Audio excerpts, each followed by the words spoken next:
नमस्कार दोस्तों। Bharatiya Janata party Nirbhaya model अब कोलकाता में इस्तेमाल कर रही है, पश्चिम बंगाल में इस्तेमाल कर रही है। जी हां, और प्रधानमंत्री नरेंद्र मोदी फिर खड़े होकर के जजेस से कह रहे हैं कि महिलाओं के मामले में जल्दी से न्याय दे। वैसे ही जैसे लाल किले से खड़े होकर कहा था कि महिलाओं के प्रति कोई अपराध नहीं होने चाहिए, अपराध करने वालों को छोड़ना नहीं चाहिए। लेकिन होता क्या है? फिर होता यह है कि जब वो लाल किले से बोलते हैं कि महिलाओं से अपराध करने वालों को छोड़ना नहीं चाहिए, तो गुजरात में बिल्किस बानो से गैंग रेप करने वालों को छोड़ा जाता है, माला पहनाए जाते हैं, मिठाई खिलाई जाती है, आरती उतारी जाती है। बिल्कुल उसी तरीके से आज जब वो सुप्रीम कोर्ट के जजेस के सामने देश के तमाम जजेस को संबोधित कर रहे थे, और जब उन्हें संबोधित कर रहे थे उसी वक्त आईआईटी बीएचयू के जो बलात्कारी थे, उस बालिका के गैंग रेपिस्ट थे, उन दो गैंग रेपिस्ट को छोड़ा जाता है और उन्हें मालाएं पहनाई जाती हैं, उनकी आरती उतारी जाती है।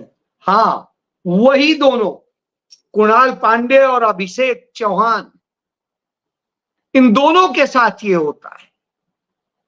और उसके बाद उनको ससम्मान वो किया जाता है कि पता नहीं कौन से आजादी की लड़ाई जीत के आए हैं या कौन सी देश की सुरक्षा करके आए।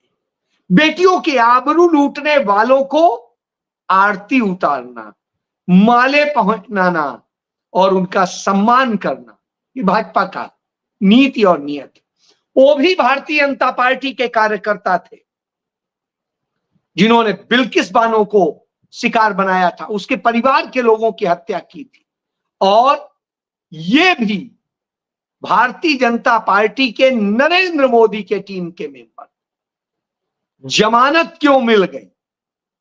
क्योंकि लचर अभियोजन था, सरकार की तरफ से अभियोजन ही नहीं सही था, चार्जशीट में सारे सबूत मौजूद, बावजूद इसके यह सीसीटीवी कैमरे की फुटेज मौजूद है, यह भी नहीं कह सकते कि सबूत नहीं।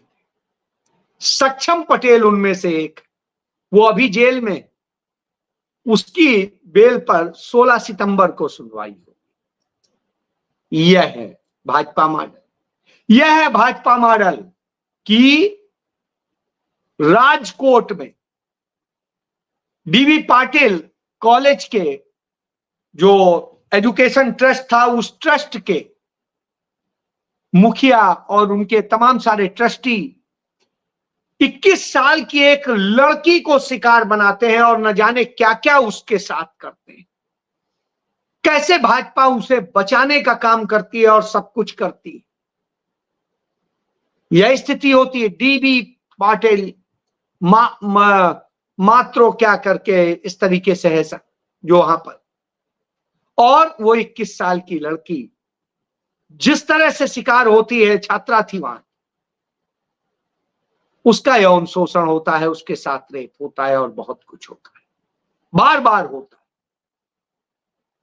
तो इस सच को भी देखिए, इस सच को भी देखिए कि आंध्र प्रदेश में सीसीटीवी और हिडन कैमरा लगाया हुआ था और बाथरूम में, वॉशरूम में उन लड़कियों के जो इंजीनियरिंग की छात्रा थी, और वो जो कॉलेज है इंजीनियरिंग कॉलेज, उससे भी भारतीय जनता पार्टी के लोग जुड़े हुए, उसका मैनेजमेंट भाजपा का है।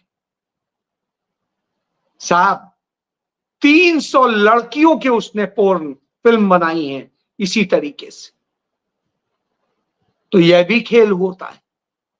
और यह इसी तरह का खेल चंडीगढ़ यूनिवर्सिटी में हुआ था 2 साल पहले। चंडीगढ़ यूनिवर्सिटी में लड़कियों के बाथरूम में कैमरे लगाए गए थे और सब कुछ हुआ था। सारी चीजों पे पर्दा डालने का काम किया गया। कैसे उनके हॉस्टल में लगाए गए थे कैमरे, और उन लड़कियों के कैसे कैसे क्या क्या बनाए जाते थे। चंडीगढ़ यूनिवर्सिटी का वो चांसलर भारतीय जनता पार्टी का राज्यसभा सदस्य बन जाता है। यानी जो इस तरह की गतिविधियों में शामिल है वो भाजपा में सम्मानित किया जाता है। और भारतीय जनता पार्टी निर्भया पे शोर मचाती है, वो तमाम मुद्दों पे शोर मचाती है। वो जाके कोलकाता में आरजी कर मेडिकल कॉलेज की उस छात्रा के साथ हुई घटना को लेकर के, जो ट्रेनी डॉक्टर थी उसके साथ हुई घटना को लेकर वैसे ही शोर मचाती है जैसे एक समय में निर्भया को लेकर के घेरा गया था केंद्र की सरकार।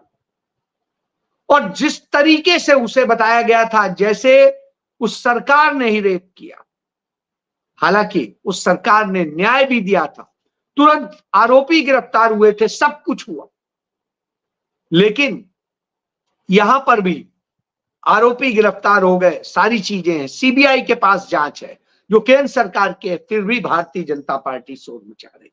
आज उसको लेके असम में विरोध प्रदर्शन था, वहां पर कलमबंद हड़ताल एक प्रकार से हो गई थी और वहां पे भी अस्पताल, नर्सेस सब हड़ताल कर रहे हैं। लेकिन भारतीय जनता पार्टी के राज्यों में क्या हो रहा है इस पर बात नहीं।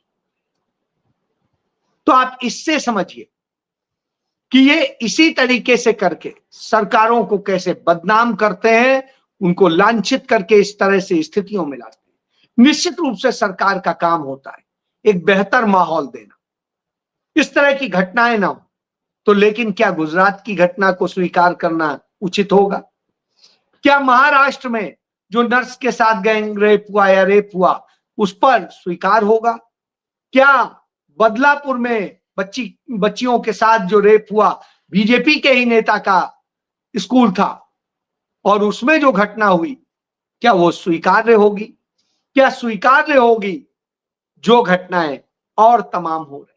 और आईआईटी बीएचयू की उस छात्रा के बलात्कारियों को, गैंग रेपिस्ट को रिलीज करना, वो भारतीय जनता पार्टी के नरेंद्र मोदी के मोदी सेल के, आईटी सेल के वो नेता थे। और रेप करने के बाद वो आराम से जाते हैं, मध्य प्रदेश का चुनाव पूरा निपटाते हैं, वहां पर काम करते हैं, वहां ऐस करके आते हैं और उसके बाद में जब गिरफ्तारी होती है तो जज जो है उनको सुविधा मिलती है जेलों में भी, और अब छूट के आ रहे हैं तो माला पहनाए जा रहे हैं। यह भारतीय जनता पार्टी का चाल भी है, चरित्र भी है, चेहरा भी है। सबको दर्शाता है कि जिस तरीके से वहां अपराध हो रहे हैं, जिस तरीके की घटनाएं हो रही, चिंताजनक। क्यों हो रही? क्योंकि भारतीय जनता पार्टी को बता दिया है आरएसएस ने कि आपका ओरा खत्म हो रहा है। पंजाब, हरियाणा, हिमाचल या जम्मू कश्मीर, चंडीगढ़, इधर सभी जगह पर धीरे धीरे आगे बढ़ रहा है और भारतीय जनता पार्टी बिल्कुल लगातार गर्त में जा रही है। उसकी हालत खराब है। यह बात मैं ऐसे नहीं कह रहा हूं, यह चर्चा आज हो रही है केरल में। उस केरल में बैठ के जहां पर भी तमाम फिल्म से जुड़ी हुई अभिनेत्रियां आज शिकायत कर रही हैं कि उनके साथ 2012 में, 2013 में, 2014 में जो है यौन शोषण हुआ था। इतने सालों बाद उन्हें मीटू याद आ रहा है। बहरहाल, और यह शोर मच रहा है उसी समय वहां आरएसएस की मीटिंग चल रही है, उसमें भारतीय जनता पार्टी के अध्यक्ष जेपी नड्डा गए हुए हैं और नेता गए हुए हैं, और जाकर के वो जो कथित तौर पे सामाजिक संगठन है, जो सांस्कृतिक संगठन है, कहता है, जिसने एफिडेविट दिया था, वो राजनैतिक चर्चा कर रहा है कि कैसे चुनाव जीते जाएं, जम्मू कश्मीर में कैसे जीते जाएं, हरियाणा में। तो इसके लिए नफरत फैलाने की जरूरत है। तो नफरत फैलाने का काम जो वहां सिखाया जा रहा है, उस पर काम भी हो रहा है। और चरखी दादरी हरियाणा में है, वहां पर जो बिहार से आए प्रवासी मजदूर थे, उन पर यह आरोप लगा के कि वो बीफ खा रहे हैं कथित गौरक्षकों ने, जो भाजपा के ही है, उन्होंने हमला किया।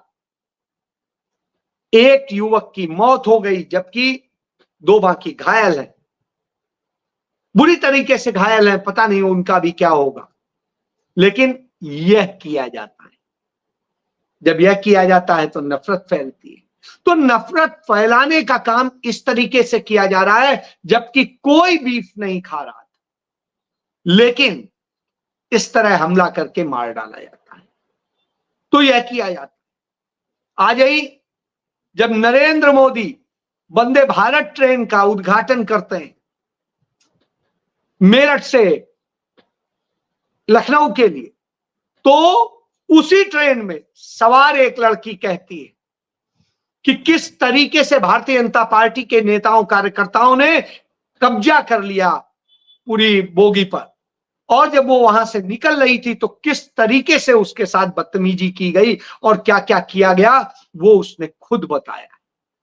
यानी आप समझिए, नफरत फैलाइए, लड़कियों का इस्तेमाल कीजिए और उनके साथ में कुछ भी कीजिए। उधर मोदी कहेंगे कि नारी सम्मान, नारी न्याय, नारी वो, तो न नारी को न्याय की बात होगी न कुछ होगा। तो जजेस को जब वो समझाते हैं कि इस पे त्वरित वो कीजिए, न्याय दीजिए, तो उन्हें त्वरित बेल मिल जाती है रेपिस्ट को, और वो रेपिस्ट सीधे मोदी से जुड़े हैं, किसी और से नहीं। तो यह समझा जा सकता है। इसके बाद जिस तरीके से नफरत का खेल चल रहा है वो आगे बढ़ता है, और यह खेल पूरे देश में हो रहा है, एक जगह नहीं हो रहा है। तो आप यह समझ सकते हैं कि कैसे कैसे लोगों को फंसाया जा रहा है। नफरत के खेल का ही एक उदाहरण देता हूं कि अभी हाल ही में गौ मांस के इनाम पे नोएडा में वहां पर हमला होता है, और जिस तरीके से जानलेवा हमला होता है वह अपने आप में बड़ी बात।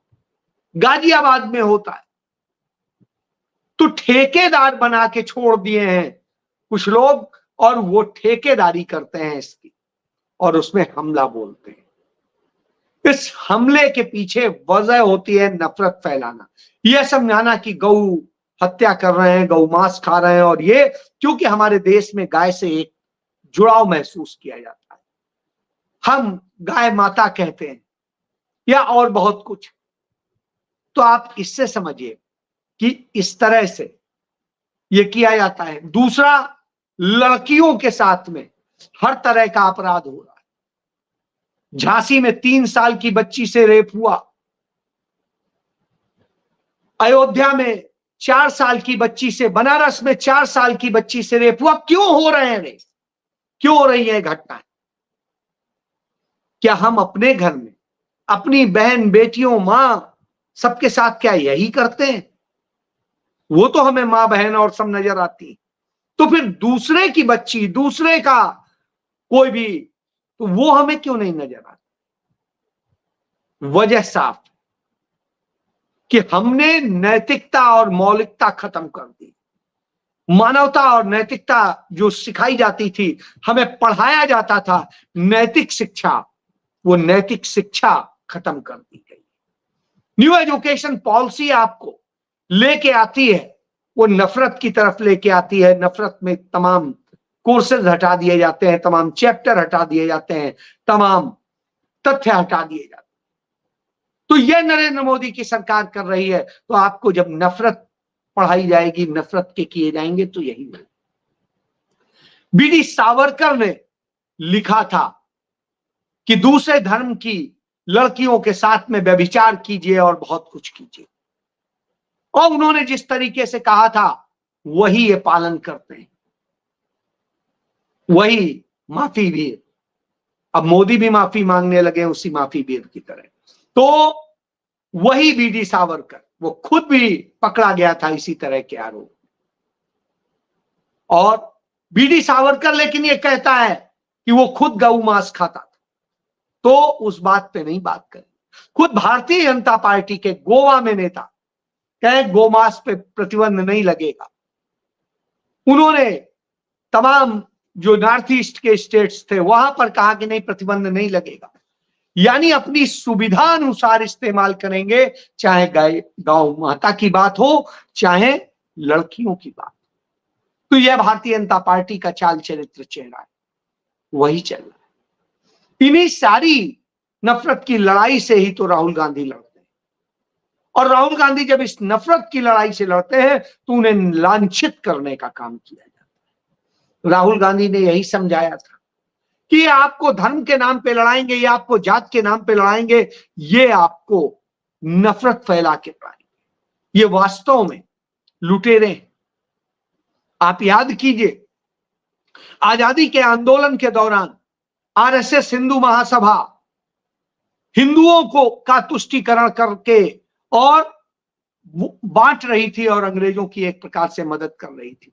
उधर मुस्लिम लीग मुसलमानों को भड़का करके लेके आ रही थी, और दोनों डर दिखाते थे। एक मुसलमानों का डर दिखाता था, एक हिंदुओं का डर दिखाता था, और दोनों इसी आधार पर खड़े हुए। आज भी वही हो रहा है। आज भारतीय जनता पार्टी हिंदुस्तान में आपको कभी पाकिस्तान, बांग्लादेश का डर दिखाती है, कभी मुस्लिम्स का डर दिखाती है, कभी कुछ और डर दिखाती है, और डर के बूते ऐसा सरकार बनाते हैं, डर के बूते सत्ता में आते हैं और नफरत फैलाते हैं, कभी मंदिर के नाम पे, कभी गाय के नाम पे, कभी दूसरे और नाम। तो यही इनका मोडस ऑपरेंडी है जो इन्हें अंग्रेज दे के गए। यही काम पाकिस्तान और बांग्लादेश में होता। तो यह इस बात का सबूत है कि ये आपका तुष्टीकरण करके सत्ता पाते हैं। यदि आप इस बात को अच्छे से समझ जाएं तो शायद 90% समस्याओं का समाधान यूं हो जाएगा, क्योंकि तब सच्चे लोग आएंगे। इसलिए पहचानने की जरूरत। और भारतीय जनता पार्टी जो निर्भया 2 का खेल खेल रही है वो पकड़ा जाएगा और उनका खेल खत्म हो जाएगा। इसलिए जरूरत इसकी।